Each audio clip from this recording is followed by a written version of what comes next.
Everyone, I hope आप सब लोग ठीक से होंगे। तो चलिए आज हम वापस स्टार्ट करते हैं हमारा जो हमारा इंग्लिश का जो हम इंग्लिश का पहला यूनिट कर रहे थे। तो ये उसका नेक्स्ट पार्ट है। तो इसमें आज हम कर रहे हैं कुछ 1.4 तक हमने कंप्लीट कर लिया है। तो आज हम करेंगे बाकी का। आज हम स्टार्ट कर रहे हैं 1.5 से। ओके, तो आज हमें करना है राइटिंग शॉर्ट रेस्पॉन्सेज। ओके, तो आज का हमारा यही टॉपिक है और आगे हम देखेंगे हम कहाँ तक जा सकते हैं। तो चले जी स्टार्ट करते हैं फिर। तो सबसे पहले starting conversation with stranger is a rather difficult task. यानी यहाँ पे हमें बता रहा है कि अगर हम किसी जो स्ट्रेंजर होगा, अजनबी जिसको हम बोलते हैं, कोई होगा, उसके साथ कन्वर्सेशन यानी बातचीत स्टार्ट करनी बहुत मतलब डिफ़िकल्ट होती है ना। आप भी जब किसी नए इंसान से मिलते होंगे या रास्ते पे चल रहे होंगे, कोई आप चाहते हो किसी से बात करना बट आप नहीं कर पाते हो बात, या अगर आपसे वो वहाँ से बात भी करता है या करती है कोई कोई भी, तो आप यहाँ से जवाब नहीं दे पाते हो क्योंकि आपको डिफ़िकल्टी होती है। आपको ये बहुत ज़्यादा डिफ़िकल्ट लगता है ना किसी से बात करना। मैं सच बोलूँगी, मेरे को भी बहुत प्रॉब्लम होती है। मैं भी जल्दी यहाँ से किसी से बात नहीं कर पाती हूँ। तो बहुत सारे मतलब ज़रूरी नहीं है, सब कुछ होते हैं कुछ लोग ऐसे जो अच्छे से बात कर लेते हैं, बट बहुत सारे होते हैं। ये मतलब कोई इसमें कोई बुरी बात नहीं है, ये कोई गलत नहीं है, होता है ये नेचुरल फिनोमिना है। कोई होता है मतलब नहीं कर पाता है अच्छे से बात, किसी से डर जाता है, लेकिन हमें इसको ओवरकम करना है ना। अगर हमें इस सोसाइटी में अच्छे से रहना है, तो हमें खुशी खुशी रहना है, हम चाहते हैं हमारा कोई मजाक ना बनाए, तो हमें क्या करना है, हमें इस चीज़ को ओवरकम करना है, यानी इससे इस डर को हमें दूर भगाना है ना।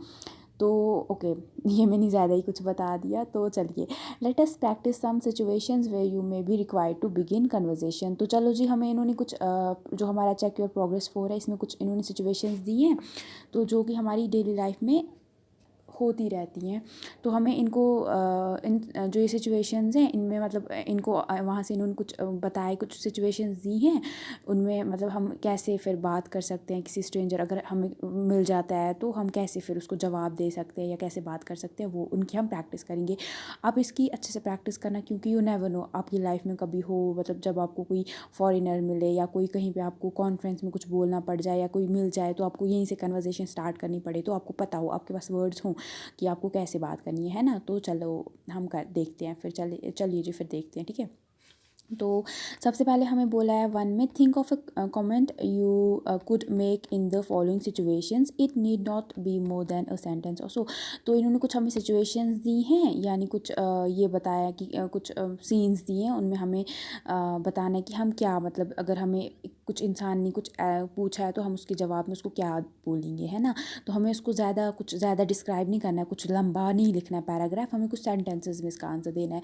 पहले आप ये खुद प्रैक्टिस करेंगे और उसके बाद आप मतलब पहले पढ़िए, फिर उसके बाद प्रैक्टिस करके फिर आंसर सेक्शन में आप देख सकते हैं इसका आंसर क्या है। और अभी फिर अगर आप बाद में अगर अभी भी वीडियो देख के आप करेंगे वो भी अच्छा है, वरना अगर पहले आप खुद से ये क्वेश्चन समझ के प्रैक्टिस करेंगे वो भी अच्छा रहेगा। बट अगर जैसे आपको अच्छा लगे, जैसे आपको जल्द समझ आएगा, आप वो करिएगा, ठीक है।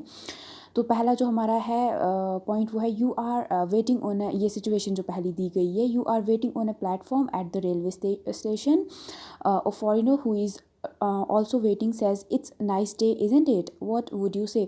तो आप ये मतलब आप इमेजिन करिए कि आप किसी रेलवे के प्लेटफॉर्म पे, रेलवे स्टेशन के प्लेटफॉर्म पे वेट कर रहे हैं और आपको कोई फॉरेनर वहाँ पे मिल जाता है, वो भी आपकी तरह वेट कर रहा होता है वहाँ पे। तो आपको वो बोलता है ऐसे ही कि आज कितना अच्छा दिन है ना। तो आप उसको उसके आंसर में उसको क्या बोलेंगे, है ना। आप क्या बोलेंगे पहले सोचिए, फिर मैं बताती हूँ। सोच लिया, ठीक है। तो आप उसको बोलेंगे yes it's rather pleasant isn't it. हाँ, ये तो मतलब बहुत अच्छा, आज तो बहुत अच्छा मौसम है, आप ऐसे बोल सकते हो, है ना। तो वापस उसको ऐसे बोल सकते हो आप, ठीक है। या जो भी आपको अच्छा लगे इसके लिए आप वो बोल सकते हो, जो आपके हिसाब से आपको जो याद रहेगा और जो आप बोलते हैं। तो जो दूसरा है हमारा, you are travelling on the train to a conference in Jaipur, यानी आप जयपुर जा रहे हैं ट्रेन में। You notice that the man sitting opposite you is also travelling to Jaipur and probably staying at the same guest house as you and attending the same conference. तो आप जा रहे हैं जैसे कि जयपुर कॉन्फ्रेंस के लिए, तो आप ये नोटिस करते हैं कि आपके अपोजिट एक आदमी बैठा हुआ है, वो भी जयपुर जा रहा है, और जिस होटल में या गेस्ट रूम में हाउस में, सॉरी, आप जिस गेस्ट हाउस में, रूम बोल रही हूँ, हाउस में हो, स्टे कर रहे हो वो भी वहाँ पे कर रहा है, तो आप और सेम जहाँ पे जो कॉन्फ्रेंस आपको अटेंड करनी है वो उसको भी वही करनी है, तो आप उससे बात करिए। तो आप कैसे उससे क्या क्या बात कर सकते हो उससे? ओके, सोच लिया? चलो मैं बताती हूँ। तो आप ऐसे स्टार्ट कर सकते हो, वेट अ सेकेंड। ओके, तो आप जो हमारे आंसर सेक्शन में इन्होंने बताया है आप लिख सकते हो, I have notice that you are going to the circuit house. मैंने ये मतलब मुझे लग रहा है कि आप जहाँ मैं जा रहा हूँ आप भी वहीं जा रहे हो रहने के लिए, सर्किट हाउस में, गेस्ट हाउस में। क्या would you be attending the conference on nuclear disarmament? और क्या आप भी मतलब अटेंड कर रहे हो जो न्यूक्लियर डिसआर्ममेंट पे जो कॉन्फ्रेंस हो रही है, जो मैं अटेंड करना जा रहा हूँ वो आप भी करने जा रहे हो? तो आप ये आंसर लिख सकते हो उसका, ठीक है। यानी उसको ऐसे क्वेश्चन कर सकते हो, क्योंकि स्टार्ट तो आपको करनी है ना, उससे बात तो आपको स्टार्ट करनी है ना, वो तो वहाँ से नहीं आ रहा है बात करने के लिए। तो हमें ऐसे यहाँ पे सिचुएशन यही दी है कि हमें बात स्टार्ट करनी है। ओके जी। फिर है हमारी थर्ड सिचुएशन है, the presentation of one of the speakers eight the conference was very interesting. तो जिस कॉन्फ्रेंस में आप गए थे वहाँ पे जब आपने वो अटेंड करी, तो एक जो आदमी था उसकी आपको जो उसने स्पीच दी, प्रेजेंटेशन थी, वो आपको बहुत पसंद आई। तो you want to tell her about it and you find yourself standing next to her during the tea break, what would you say? तो अब आप देखते हैं कि वो जो जिस लड़की ने स्पीच दी थी वो आप मतलब देखते हो कि आप जहाँ पे जब टी ब्रेक हुई होती है तो वो आपके साथ में ही खड़ी होती है। तो आप उससे कैसे मतलब आप उसको क्या बोलोगे अगर आपको उसकी अच्छी लगी है, कौन ये जो उसने प्रेजेंटेशन दी थी वो अच्छी लगी, तो आप उसको क्या बोलेंगे? ठीक है, आप ऐसे बोल सकते हो, hello, I must say I enjoyed your talk very much, what I found particularly interesting was, कुछ भी आप बोल सकते हो, डैश डैश डैश, मतलब जो आपको अच्छा लगे वो आप बोल सकते हो। तो या इतना ये भी नहीं बोलोगे वो भी काफ़ी है, आप ये भी बोल सकते हो इतना भी, hello I must say I enjoyed your talk very much, यानी हेलो मुझे ये मैं बोलना पसंद करूँगा कि मुझे आपने जो स्पीच दी वो मेरे को बहुत अच्छी लगी। तो आगे फिर आपकी मर्ज़ी, अगर आप उसको ऐड ऑन करना चाहते हो तो you can do that. So okay okay then हमारा चले जी, फिर है हमारी फोर्थ सिचुएशन है, you sit down at the conference dinner next to someone you don't know, start a conversation. Okay, अब डिनर का टाइम हो जाता है कॉन्फ्रेंस में, तो अब आप के साथ दूसरा मतलब आदमी कोई बैठा हुआ है, तो आप उसको नहीं जानते हो, तो उसके साथ आपको बात स्टार्ट करनी। ओके, तो आप क्या सबसे पहले क्या हमने सीखा था प्रीवियस वीडियो में, पहले आपको क्या देना है, आप 3 पार्ट्स में होता है ना, मतलब ये ग्रीटिंग, पहले आपको उसको ग्रीटिंग देनी है, तो हाय बोलना है या हेलो बोलना है, उसके बाद आपको अपना इंट्रोडक्शन देना है, और उसके बाद आप उससे मतलब कुछ भी सवाल कर सकते हो या उसका हाल चाल पूछ सकते हो। तो आप क्या इसको बोलोगे, हेलो, आप जो भी मतलब आप इसको एग्जाम्पल ले सकते हो, I am Rakesh Gupta dash, sorry, it was a very interesting session wasn't it, यानी जो ये सेशन था बहुत अच्छा था, क्या मतलब आपको भी अच्छा लगा ये सेशन? तो ऐसे आप स्टार्ट कर सकते हो। ओके जी, फिर हमारा लास्ट इसमें जो पार्ट 1 है इसका लास्ट वाला है, 5th है, you are at movie theatre, यानी आप किसी मूवी को देखने के लिए मूवी थिएटर में हैं। You recognize the man sitting in front of you but cannot remember where you met him. Speak to him. तो आप एक आदमी को देखते हैं जो कि आपके सामने होता है, तो आप उसको जानते हो बट आप ये नहीं याद कर पा रहे हो कि आप उसको कहाँ मिले हो, ठीक है।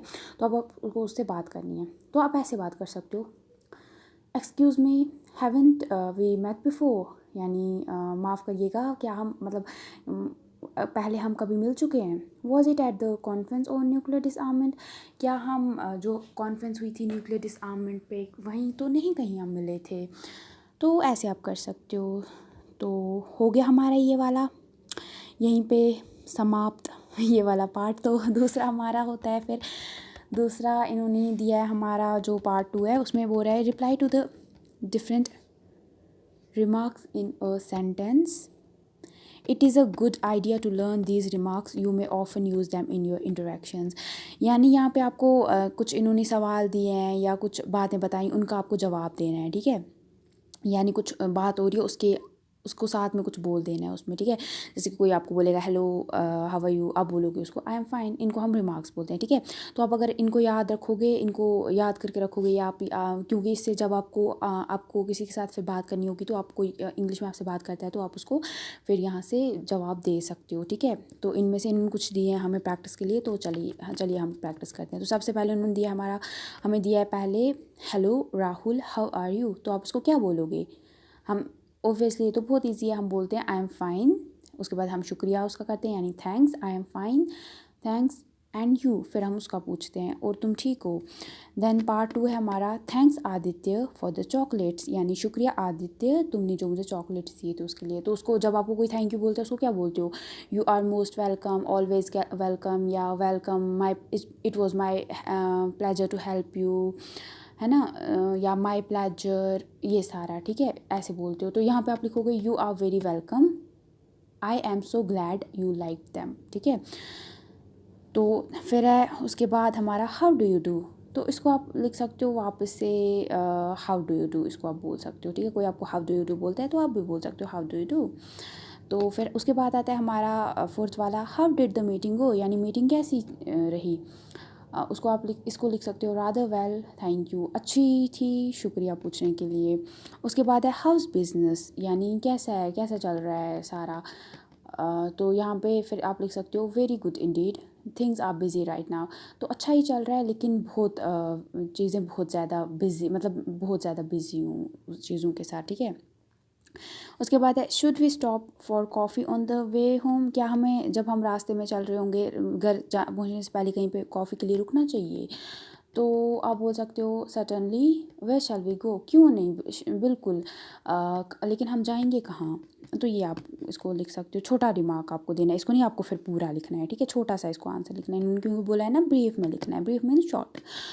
तो देन है हमारा seventh, Sunita sends you her regards, तो सुनीता ने आपको मतलब ये बोला है कि आप उसकी मतलब बोल सकते हो दुआएं भेजी हैं, या सलाम भेजा है, या नमस्ते बोला है, या मतलब खुश हुए, कोई चीज़ होगी उसमें खुश हुई है तो उसने आपके बारे में बात करी होगी ना, कोई होता है ना बोलता है तो उसमें बोल सकते, तो उसको बोल सकते हो आप दैट्स काइंड ऑफ हर, यानी ये तो बहुत मतलब अच्छी, मतलब ये बहुत अच्छा लगा कि उसने मेरे बारे में सोचा। तो उसके साथ लिख सकते हो कि उसके साथ आप बोल सकते हो हाउ इज़ सुनीता, सुनीता कैसी है। देन हमारा है एट्थ वाला right then I am off, तो उसको आप लिख सकते हो, इसको लिख सकते हो सो लॉन्ग देन, ठीक है। तो अब आपको क्या करना है, अगर आप इसको मतलब बहुत टाइम के लिए याद रखना चाहते हो, आप चाहते हो ये चीज़ें आप अपनी डेली लाइफ में यूज़ करें, तो इसके लिए आपको क्या करना पड़ेगा, इसके लिए आपको प्रैक्टिस करनी पड़ेगी। तो आप फ़ोन पे भी प्रैक्टिस कर सकते हो, कोई आपका जो बैचमेट होगा या क्लासमेट होगा या कोई फ्रेंड होगा, आप उसको बोलिए कि मेरे ऐसे कुछ ये मुझे 2-3 कुछ ये मतलब 7-8 रिमार्क्स याद रखने हैं, तो प्लीज़ मेरी हेल्प करो। तो आप उसको व्हाट्सएप कर सकते हो इसका फ़ोटो उठा के, जहाँ पे आपने कहीं पे नोट डाउन करा होगा तो, या जॉट डाउन करा होगा, तो वहाँ पे आप उसका फ़ोटो उठा के अपने फ्रेंड को भेज दीजिए। कोई आपका अच्छा, होते हैं बहुत सारे अच्छे फ्रेंड्स वो हेल्प करते हैं, तो आप उसको भेज दीजिए, फिर वो वहाँ से आपको क्वेश्चंस करेगा, आप यहाँ से आंसर्स कर दीजिएगा। इससे क्या होगा, आपकी प्रैक्टिस हो जाएगी और आपको एग्ज़ाम में भी हेल्प मिलेगी, प्लस आप जब आपकी डेली लाइफ में ऐसी कोई सिचुएशन आएगी तो आप ईज़िली, आपको बिना डरे आप जवाब दे सकते हो, ठीक है। तो फिर ही इसका फ़ायदा आएगा हमें पढ़ने का, इज़न्ट इट, ओके। चलिए जी, फिर हमारा आता है 1.6। चलिए जी, तो हमारा है अब 1.6, इसमें है listening how to end a conversation. तो इसमें हमें पहले सुनना है कुछ, मतलब सुनने के लिए हमें ऑडियोज़ दिए होंगे, और साथ में हमें नीचे एक आंसर सेक्शन में एक स्क्रिप्ट भी दी है, तो वो हम पढ़ेंगे तो फिर हम इसको अच्छे से सॉल्व कर पाएंगे, ठीक है। तो इसमें हम ये सीखेंगे कि कभी भी कोई कन्वर्सेशन हो रही होती है, बातचीत हो रही है, तो अगर हमें फिर कहीं जाना है कुछ, तो हम उसको एंड करते हैं, हम बोर हो रहे होते हैं तो फिर हमें एंड करना है उस कन्वर्सेशन को, तो हम कैसे अच्छे तरीके से कर सकते हैं ताकि जो दूसरा बंदा है हमारे साथ उसको बुरा ना लगे, उसको वो अनकंफर्टेबल ना हो जाए। तो ऐसे किस तरीके से हम जो कन्वर्सेशन है उसको एंड कर सकते हैं, ठीक है। तो ये बहुत सारे लोगों के साथ ये प्रॉब्लम होती है कि उनको नहीं आता है कन्वर्सेशन को एंड करना, और फिर कंटिन्यू करते हैं, वो सुनते ही रहते हैं बातें, है ना। तो इसके साथ एक तो उनका भी टाइम वेस्ट हो जाता है, और जो चीज़ वो करना चाहते हैं वो नहीं कर पाते हैं, है ना।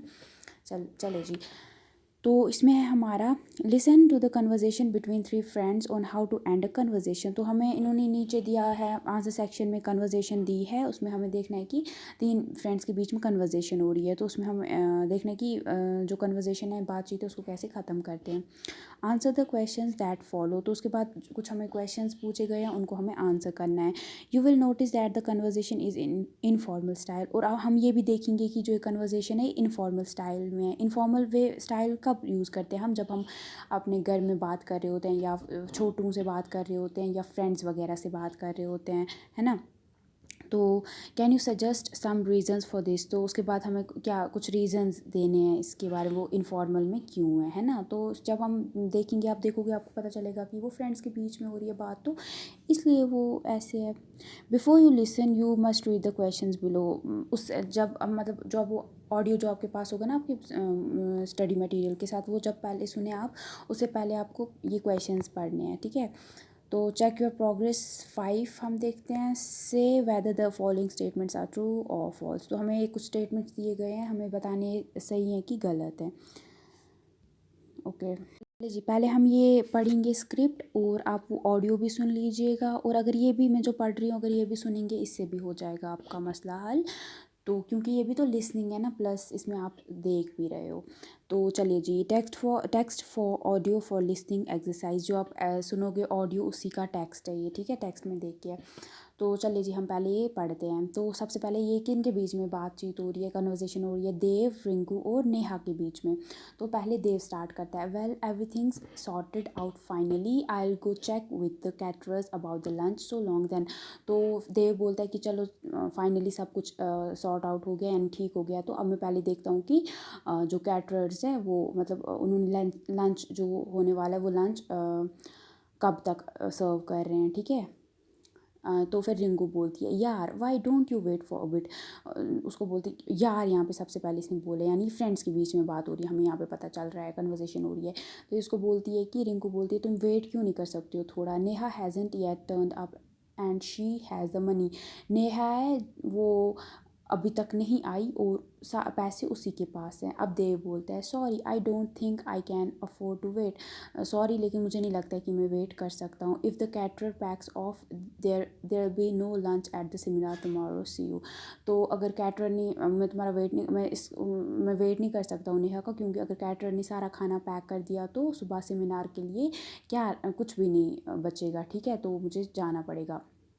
रिंकू फिर उसको बोलती है, बाय देन टेक केयर, तो ठीक है फिर तुम जाओ, ख्याल रखना। तो नेहा फिर बोलती है, नेहा मतलब अब तीसरी फ्रेंड है हरीन, यानी वो दौड़ दौड़ के आती है, sorry to keep you waiting, sorry मैंने तुम्हें इतना वेट कराया। This new lecturer does not know how to draw discussion to a close, जो हमारी नई लेक्चरर आई है उसको नहीं पता है कि डिस्कशन को कैसे ख़त्म करना है, मतलब उसको कैसे ख़त्म करना है, मतलब कोई भी डिस्कशन स्टार्ट करा है तो उसको ख़त्म कैसे करना है। He is just too democratic, allows each person to go on and on, वो इतना मतलब छूट देता है बच्चों को कि वो उसको पता ही नहीं चलता है कि मतलब वो सारे बच्चों को इतना मतलब सबसे पूछता है क्या कहाँ पे क्या होना चाहिए, कैसे होना चाहिए, जिसकी वजह से पूरा टाइम चला जाता है क्लास में। वो हर एक बच्चे को बोलता है कि तुम बोलो और पूरा सुनता है सबका, तो उसको नहीं पता है लेक्चर को कैसे ख़त्म करना है। Rinku, look who is talking, तो रिंकू बोलती है, देखो कौन बात कर रहा है। It's the pot calling the cattle black,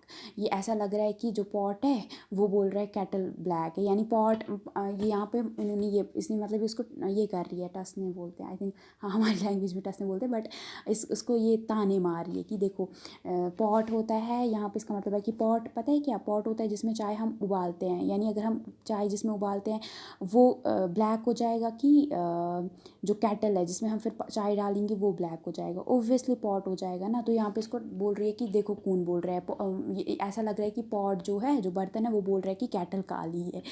you don't know how to end a conversation either, तुम्हें भी ऐसा मैंने इसलिए बोला क्योंकि तुम्हें भी रिंग बोलती है नेहा को, तुम्हें भी नहीं पता है कि कन्वर्जेशन को कैसे ख़त्म करना है। नेहा बोलती है, ऑफ कोर्स नॉट, हाँ बिल्कुल भी नहीं, मुझे भी नहीं पता है। I do know that ending conversation involves, नहीं ऐसा नहीं है, I do know that ending conversation involves 2 steps, मुझे क्योंकि मुझे पता है कि इसको कैसे मतलब कन्वर्जेशन को कैसे ख़त्म करना है। कन्वर्जेशन ख़त्म करने के लिए 2 स्टेप्स होते हैं उसमें। सबसे पहले at first signalling that the conversation is coming to an end, and then सबसे पहले आप क्या कर सकते हो, आप ये मतलब सिग्नल दे सकते हो, आप ऐसे इशारे दे सकते हो कुछ जिससे आपको दूसरे बंदे को समझ आ जाएगा कि हाँ अब जो ये बातचीत हो रही है, कन्वर्सेशन हो रही है, इसको दूसरा बंदा बोर हो रहा है, वैसे आप सिग्नल कर सकते हो तो वैसे ख़त्म हो सकता है। फिर रिंकू बोलती है उसको बीच में रोकते हुए ही, Rinku that's precisely the point, you never ever give any indication to the person you are speaking to that you need to go get on with something else, you give such exclusive attention. तो फिर उसको बोलती है ये वही तो है मतलब पॉइंट, तुम तो कभी ऐसा कोई इंडिकेशन ही नहीं देती हो ना दूसरे बंदे को जिससे उसको पता चले कि कन्वर्जेशन को अब ख़त्म करो, ठीक है, तो तुम्हें कुछ और करना पड़ेगा। Neha no that's not true, नहीं ये बिल्कुल भी सच नहीं है, I did look at my watch twice, kept looking at the door, मैं तो इशारा करती हूँ, मैं जो घड़ी है मेरी उसके बारे में उसकी तरफ मैं 2 से पता नहीं 3 बार में मतलब 2 बार उसकी तरफ देखती हूँ, या मैं दरवाजे की तरफ देखती रहती हूँ ताकि दूसरे बंदे को पता चले कि ये अब बात ख़त्म करनी है। Even tried shuffling around my books on the desk and stamping my feet, मैं तो यहाँ तक जो मेरे डेस्क पे बुक्स होती हैं उनको भी मैं मतलब जमा एक जगह पे जमा करने की कोशिश करती हूँ ताकि दूसरे बंदे को लगे हाँ ये अब निकलने वाली है, या मैं पैरों को मतलब इधर उधर करती हूँ ताकि मतलब टीचर या दूसरे बंदे को पता चले कि कन्वर्सेशन को एंड करना, but the teacher wouldn't take the hint, लेकिन टीचर जो है उसको ये हिंट इशारा समझ ही नहीं आता। रिंकू फिर वो हंसती है, laughs, I know it is important to be able to recognise these signals, in formal situations it is considered rude to ignore them.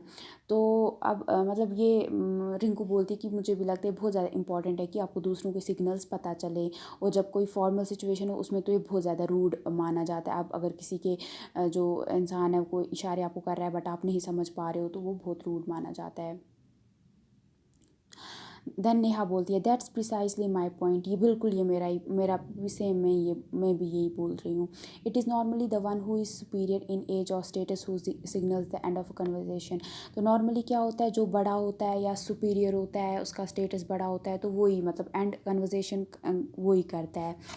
And on the telephone it is a caller who does so, और telephone पे कौन करता है, जो जिसने call की होती है कॉल करी होती है वो मतलब ख़त्म करता है। So the teacher should have brought the discussion to a close, तो टीचर को क्या करना चाहिए था, डिस्कशन को ख़त्म करना चाहिए था उस हिसाब से।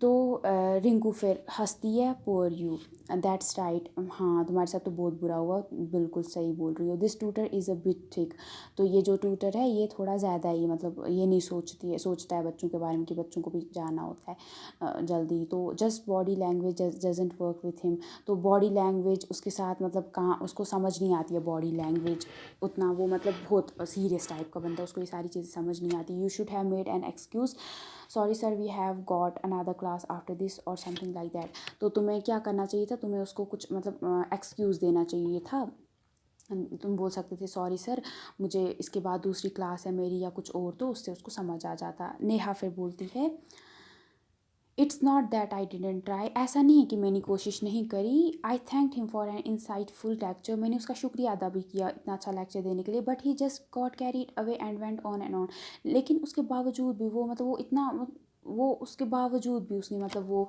लेक्चर को आगे आगे ही खींचता गया, वो आगे ही ले रहा था लेक्चर को। रिंकू फिर लाफ्स हार्टली, फिर वो हंसती है ओवर मतलब बहुत हंसती है। व्हाट अबाउट द अदर्स, बाकियों के बारे में क्या, बाकियों ने कुछ नहीं बोला, बाकियों के बारे में क्या, don't tell me they were waiting that long, मुझे मत बोलो कि वो भी बाकी सारे भी इतने टाइम तक वेट कर रहे थे। नेहा फिर बोलती है well most left quietly by the back door without being notice, लेकिन वैसे मतलब वेल बहुत सारे बच्चे ऐसे थे जो कि पीछे से चोरी चोरी छुप के भाग गए।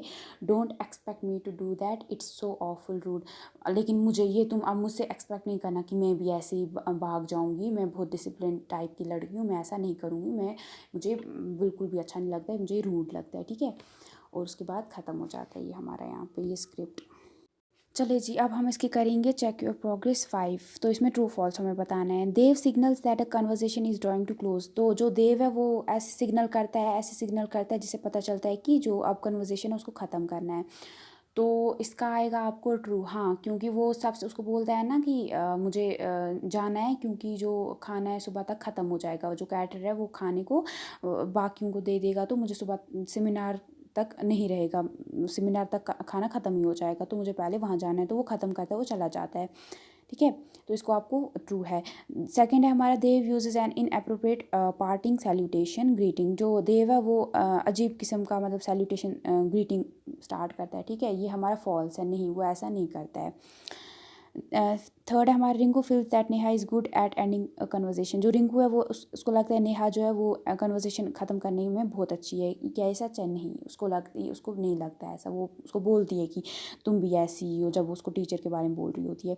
फोर्थ है you can use body language signs and gestures to indicate that you wish to close a conversation. तो जब आप कभी कन्वर्जेशन कोई लैंग्वेज ख़त्म करना चाहते हो, कन्वर्जेशन ख़त्म करना चाहते हो, तो आप वैसे ही बॉडी लैंग्वेज मतलब दिखा सकते हो, साइंस दिखा सकते हो, जेस्चर्स दिखा सकते हो, जिससे दूसरे बंदे को पता चले कि आप कन्वर्जेशन ख़त्म करना चाहते हो, है ना, तो इसको ट्रू आएगा, बिल्कुल आप कर सकते हो। फिर है हमारा age and status are of no importance in closing conversations. बिल्कुल नहीं, एज और स्टेटस बहुत इंपॉर्टेंट माना जाता है कन्वर्जेशन को ख़त्म करने के लिए, है ना। जो एज में बड़ा होगा, जिसका स्टेटस अच्छा खासा होगा, तो वही मतलब ज़्यादातर कन्वर्जेशन वही ख़त्म करते हैं, तो यहाँ पे हमारा इसको फॉल्स आएगा। फिर लास्ट है एन अपॉलॉजी और an excuse can be a polite way of drawing a conversation to a close.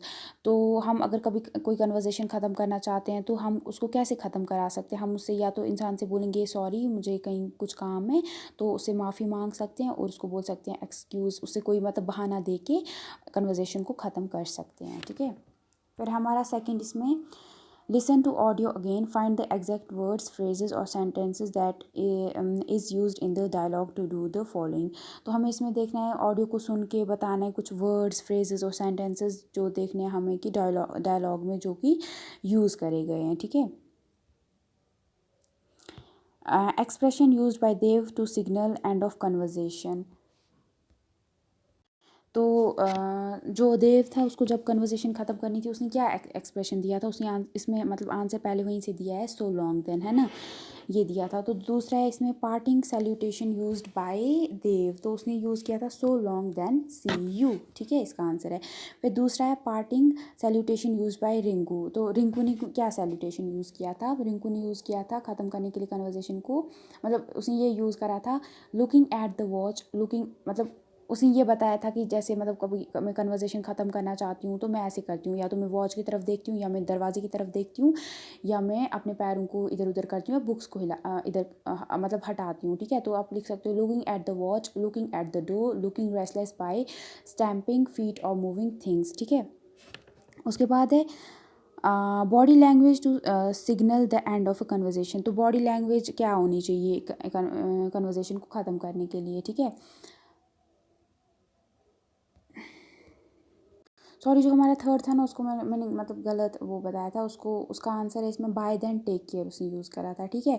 तो इसमें हमारी बॉडी लैंग्वेज में होना चाहिए to end signal, body language to signal the end of conversation में हमारा आता है, हम क्या यूज़ कर सकते हैं बॉडी लैंग्वेज, या तो हम looking at the watch, looking at the door, looking restless by stamping feet और मूविंग थिंग्स, ये इशारे कर सकते हैं कन्वर्जेशन को ख़त्म करने के लिए, यानी वॉच की तरफ देख सकते हैं, दरवाजे की तरफ देख सकते हैं, या पैरों को इधर उधर कर सकते हैं, ठीक है, ताकि दूसरे बंदे को पता चल जाए कि इसको देर हो रही है। तो लास्ट है हमारा example of excuse to close conversation. तो इसमें क्या आप बोल सकते हो, कोई एक्सक्यूज़ दे सकते हो कन्वर्जेशन को ख़त्म करने के लिए, इसको आप लिख सकते हो sorry sir we have got another class after this, ठीक है, सॉरी सर मुझे हमारी इसके बाद दूसरी क्लास है, ठीक है, तो ये बहाना दे सकते हो। As you listen to the dialogue you have to note down specific information from it and ignore other parts of it. This reproduce a common real life situation where we listen for what we want to know and treat the rest of the information as redundant। तो okay, इन्होंने बताया कि जो dialogue आप जब पढ़ोगे तो आप उसमें देखना कि जो इंपॉर्टेंट आपको लगेगा वही सारा आपको नोट डाउन करना है और बाकी सारे को इग्नोर ही कर देना है। तो इसी तरह जो हमारी रियल लाइफ में जो सिचुएशंस होती हैं हम वही चीज़ें सुनते हैं जो कि हमें इंपॉर्टेंट लगती हैं, और जो बाकी जो भी बोली जाती हैं इन्फॉर्मेशन जो हमें लगता है कि इंपॉर्टेंट नहीं है उसको हम क्या करते हैं, उसको हम रिडंट कर देते हैं, यानी उसको हम उस इंफॉर्मेशन को हम मतलब अच्छा मतलब ऐसे ही कर देते हैं, हमें लगता है कि ये ज़्यादा इसका कोई फ़ायदा नहीं है तो इसको इग्नोर कर दो, है ना, यही करते हैं।